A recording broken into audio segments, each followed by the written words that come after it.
Hari ini kita mau bahas tentang persalinan anak pertama kita yang bernama Muhammad Syakir Zain. Zain.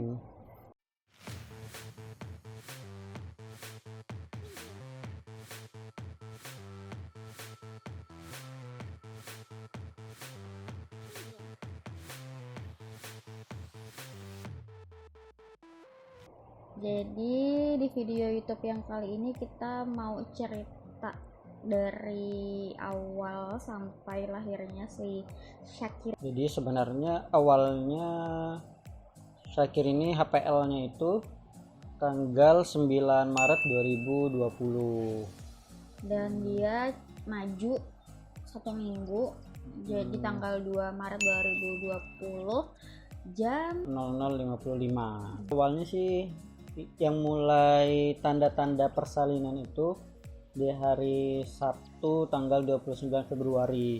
Itu udah mulai ada tanda-tanda pagi harinya ya. Pagi harinya setelah mandi itu ada tanda-tanda flek merah gitu. Dan beberapa hari sebelumnya sebenarnya udah keluar lendir, cuman belum lendir darah. Dan di tanggal 29-nya itu udah fix banget ada lendir darah gitu di pagi hari ya. Iya. Dan akhirnya kita putusin buat bawa jalan dulu sih sebenarnya. Terus telepon dan tanya-tanya beberapa teman juga pengalamannya gimana ya. Iya. Dan itu kita putusin untuk Kita periksa. langsung cek dan periksa ke rumah sakit. Ke rumah sakit yang rencana kita mau lahirkan, ke rumah sakit Pertamina Balikpapan. Jadi kita berangkatlah siang itu karena aku udah flek darah kan, berangkat. Tapi waktu itu belum ada kontraksi, belum ada sakit dan lain-lain, benar-benar cuma flek darah doang. Sampai di sana kita langsung ke IGD. Langsung ke IGD dan langsung kita buat laporan dan akhirnya dipanggilkan bidan untuk cek dalam. Nah, akhirnya kemudian dicek sama bidannya. Terus ternyata hasilnya nggak ada pembukaan sama sekali. Dan bidannya pun ngomong kalau flek darah itu bisa aja masih lama lahirannya. Belum ada tanda persalinan yang dekat. Iya, apalagi tuh juga anak pertama ya. Apalagi katanya anak pertama itu masih agak santai, jadi nggak perlu buru-buru. Dan pas dicek dalam juga itu posisi kepalanya si Syakir juga masih tinggi gitu, jadi makanya belum ada pembukaan ya karena posisi kepalanya itu masih tinggi. Iya, jadi atas saran dari bidan ya udah kita pulang ke rumah ya. Jadi lanjutkan aktivitas kayak biasa. Lanjutkan aktivitas kayak biasa. Nah, terus besoknya di hari Minggu tanggal 1 Maret paginya itu udah mulai sedikit kontraksi palsu masih ya kayak gitu ya. Cuman sakit gitu sih biasa. Terus juga pas ke WC pagi hari itu memang flek darahnya makin banyak.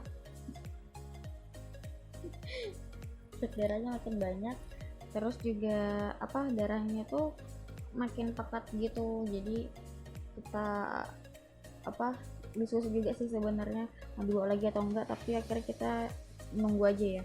Siang harinya di hari Minggu itu sudah muncul gelombang cinta dari si anak. Cuman bedanya kontraksi yang nggak ngerasa itu kontraksi karena rasanya itu dari pinggang ke bawah. Dan biasanya kalau kontraksi itu sih kalau yang kita baca itu kontraksi itu kan perutnya agak kencang gitu ya. Iya, terus ada ini juga sih pusat kita itu udah keras jidat itu, tapi ini aku nggak kayak gitu ya. Kemarin cuman ngerasa gelombang cintanya itu dari pinggang ke bawah doang, dan itu biasa aja kayak pegal-pegal gitu loh. Iya, kayak pegal-pegal gitu ya. Jadi kita pikir itu bukan kontraksi, jadi kita pun nggak ngitung intervalnya ya. Ya udah kita tetap kayak biasa aja, paling ya nahan gelombang cintanya sedikit ya gitu. Terus dipijit-pijit kayak gitu pijit gitu sampai sore. Dan di sore itu rasanya bukan tambah ringan tapi makin menjadi sih. Iya, sore itu makin intervalnya sebenarnya makin meningkat ya.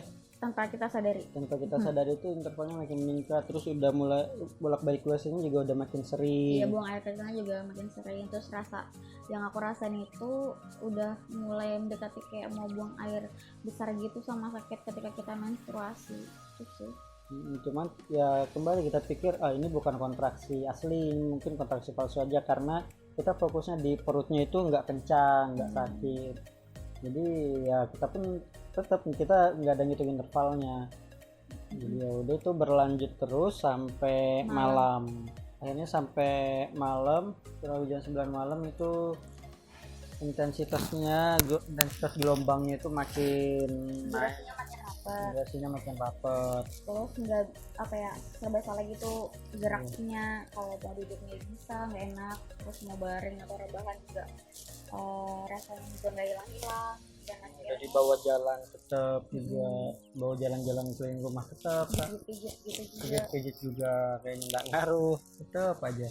Jadi ya udah, karena saya juga ngelihat istri udah makin ngerasa nggak enak, jadi kita putusin deh, kita coba ke bidan terdekat di Geria Bunda Sehat. Jadi kita pergi ke Geria Bunda Sehat itu. Di situ sebenarnya niatnya sih pengen cek aja. Kalau memang udah bukaan, kita langsung berangkat ke rumah sakit Pertamina. Tapi kalau belum bukaan ya udah kita pulang lagi. Kebetulan karena rumah sakit Pertamina juga jaraknya cukup jauh, cukup lama, kurang lebih 30 menit dari rumah, makanya kita putuskan ke bidan aja dulu untuk ceknya. Ya, dan ternyata masuk ke ruang cek dulu sama bidannya dan diperiksa dalam juga sama seperti sebelumnya. Dan hasilnya ternyata bukaannya sudah lengkap. Karena bukaannya udah lengkap, langsung ditanya dia sama bidannya, ini mau lahiran di mana? Mau lahiran di sini di GBS atau tetap kekeh untuk berangkat ke rumah sakit? Sebenarnya dari mereka udah kasih opsi itu. Karena kalau misalkan kita nekat ke rumah sakit itu kan 50 banding 50 iya, jadi mereka jelasin opsinya sih kemungkinannya sih 50-50. Kalau berangkat ke rumah sakit dengan jarak 30 menit, kemungkinan pertama sampai di rumah sakit kemudian langsung lahiran, atau lahiran di perjalanan di dalam mobil. Jadi akhirnya kita diskusi berdua ya, mau tetap lanjut di Pertamina atau di bidan, karena saya juga udah makin gak kuat takut juga, jadi udah kita langsung lahiran di bidan. Nah, setelah saya konfirmasi untuk lahiran di bidan, langsung istri diantar ke ruang persalinan, udah disiapin semua. Setelah masuk ruang persalinan itu langsung diganti pakai baju pokoknya persiapan bersalin gitu deh buat aku supaya nyaman bersalinnya. Jadi itu jam berapa tuh? Itu kita masuk ruang bersalin kalau sih kita jam 11-an, setengah 12 ya. Jam 11-an gitu itu udah masuk ruang bersalin. Dan di situ ya mulai disuruh pernapasannya, latihan apa? Bukan latihan lagi sih, sudah itu udah mulai dipraktekin pernapasannya.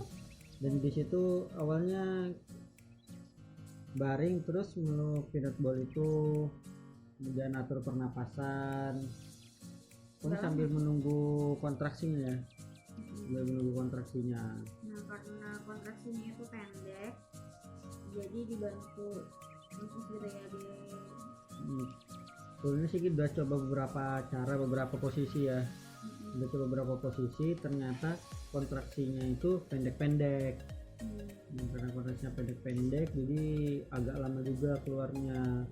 Jadi supaya kontraksinya agak panjang, dibantu dan akhirnya diinfus biar kontraksinya panjang. Setelah diinfus, nah di situ juga gerakan-gerakannya udah mulai dibuat agar akhirnya tuh keluarnya lebih gampang gitu. Dan beberapa penanganan medis lainnya lah pokoknya.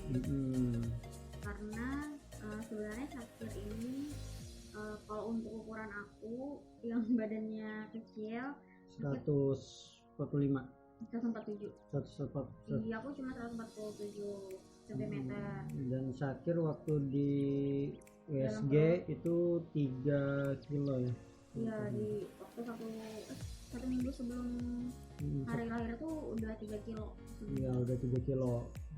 Jadi itu udah termasuk besar banget di aku, dan makanya itu nyebabin si Syakir juga pas proses keluarnya itu agak ada drama sedikit. Jadi pada saat proses lahirannya Syakir itu, kepala si janin sempat udah keluar tuh, tapi sempat terhambat sedikit soalnya ternyata tangannya Syakir itu menutupi kepalanya si Syakir gitu. Sebenarnya kita udah tahu sejak USG bulan ke-8. posisi tangannya itu udah tahu sebenarnya dari USG ke bulan ke-8. Cuman kita kira semakin bulan itu posisinya berubah ya. Iya, kita pikir karena di dalam perut juga berat-berat, pikir tangannya mungkin bakal berpindah, nggak di kepala terus. Ternyata pada saat selesai lahiran bidannya ngejelasin kalau misalkan ternyata posisi itu akan kebawa sampai dia lahir. Bahkan biasanya dia beberapa bayi itu akan terbawa juga, kebiasaannya sampai di hari kesekian gitu. Alhamdulillah sih semuanya kemarin normal, walaupun ada kendala seperti itu Terus lancar, dan juga yang penting ibu hamil itu sering-sering memberdayakan diri. Memberdayakan diri gimana? Caranya terakhir kali aku yoga di 34 week itu dikasih tips gitu sama bidannya sekaligus instruktur yoga hamilnya. Jadi ada 3 yang paling penting kuncinya, yaitu 1, latihan pernafasan, karena nafas itu perlu banget. Kebetulan kemarin juga aku harus banyak belajar nafas karena lumayan panik, jadi ganggu pikiran juga soal nafasnya ya, tapi di sana untungnya kita dibantu dan diinstruksikan. Terus yang kedua, jalan cepat. Itu kalau bisa 30 menit minimal dapatnya ya. Itu usia sudah 36 minggu ke atas, dan itu udah harus dirajinin banget. Jalan cepat pagi sama sore itu jauh lebih bagus. Terus yang ketiga itu prenatal yoga atau yoga pada saat hamil, karena itu di situ juga kita dilatih untuk latihan nafas dan segala macam gerak-geraknya, terus cari posisi supaya bayinya itu masuk ke dalam posisi yang optimal gitu. Tadi cerita sedikit tentang proses kelahiran anak pertama kami, Muhammad Syakir Zain, dimana prosesnya terbilang lumayan cepat sih sebenarnya, cuman karena nggak menyadari kontraksi aja. Tapi proses lahirannya alhamdulillah lancar, normal. Terakhir keluarnya dengan berat 3,2 kilo dengan panjang 49 cm. Ya, jadi buat teman-teman yang lagi mempersiapkan proses kelahirannya, kita doakan semoga proses kelahirannya lancar, sehat, normal, dan minim trauma. Jangan lupa like, comment, and subscribe channel kita. Semoga channel kita bermanfaat buat semua yang nonton. Nah, kita bye-bye.